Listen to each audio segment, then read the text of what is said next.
I've said this before, divine timing is where it's at.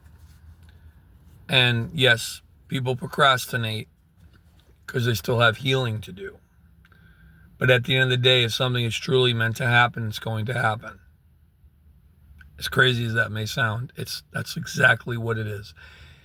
What is truly meant for you will never pass you by. So with that being said, I want to tell you a personal story. So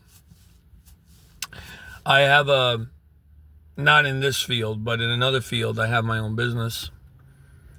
And I had been following a business coach or a coach. And we'd talk every now and then. But anyway, I started, using his services, and I became one of his clients to help me improve my business. Now, at the time, I was still going through a lot of healing, and I was in a bit of a rut, I'm not going to lie. And, paralysis by analysis and all that other stuff.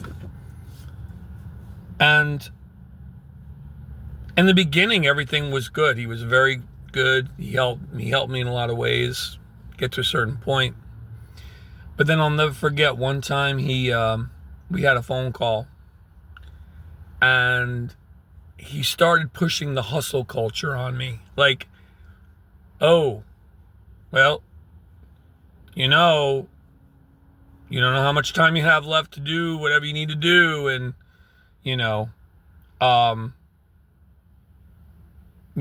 do it now because, you don't know, anything could happen. I don't even want to get into specifics of what he said, but the point I'm bringing out is he was using fear as a motivator. All the cliches about, time is, and I know a lot of people believe this, and I don't believe it. I don't. But about how fleeting time can be, and how, you never know if something's going to happen, and negative stuff. And I was like, wow. I said, a guy who's usually very positive turned negative on me. And I know at the highest level, it was really coming from me. If that makes any sense. Because, everybody's a mirror. So there must have been some part of me that didn't feel worthy of success at the time. So what he was saying, it's almost like I handed him the script. Say these things, right? You follow what I'm saying? Because he pretty much verbalized all my fears at the time. And, I'm not going to have enough time. Something bad's going to happen that's going to prevent me from doing something. And, and at the highest level, that's what it was. It was me handing him the script, because there is no him. He was just another aspect of me in my reality. We all are. I know it sounds a little woo-woo, but you know what I mean. Well, that's why we're here, right? But the point I'm bringing out is he almost to the T outwardly verbalized all my fears, because at some level I must not have felt worthy for success. And that's what I was projecting. And so he was just reading my script, right? That's at the highest level. But at the 3D level, let's talk about this. I didn't believe when he was saying those words. My higher self, I guess you want to say, did not believe that. I'm not a fan of using fear as a motivator. I know a lot of people do it. They'll say, hey, you only got a lot of scarcity. You only got one life. You only have so many years. And what else? Nothing's promised, nothing's guaranteed, and you got to do it now. I'm thinking to myself, the more you have that attitude, the more it's going to become a self-fulfilling prophecy.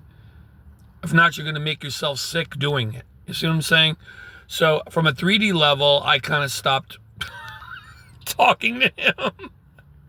Even though I'd already paid for his services, I kind of felt like he played his role for me. Does that make sense? He already played his role. I never expressed that to him. Maybe I should have, but I'm like, I don't need this. I can be my own coach. I know what I need to do, but I still have healing to do. That's what I was thinking. So again, that's why people, that's why at the highest level, people verbalize. Every time you hear a story of some man, so-and-so said what I was always afraid of hearing, and that's really you handing them the script, right? And your higher self is telling you, no, you got to get over that. You got to get over that, right? But I still didn't feel the need for his services anymore. Call me crazy, but maybe I did throw the baby out with the bathwater. But I just felt like there's nothing he could tell me that's going to help me more than me helping myself. So, I got to deal with it first. And again, when you do the whole, scarcity mindset, motivating, fear-based mindset, it doesn't, at least it didn't work for me. And I think we're getting to the point now with this shift that it's not working for anybody. There's a bigger picture here. All right, take care.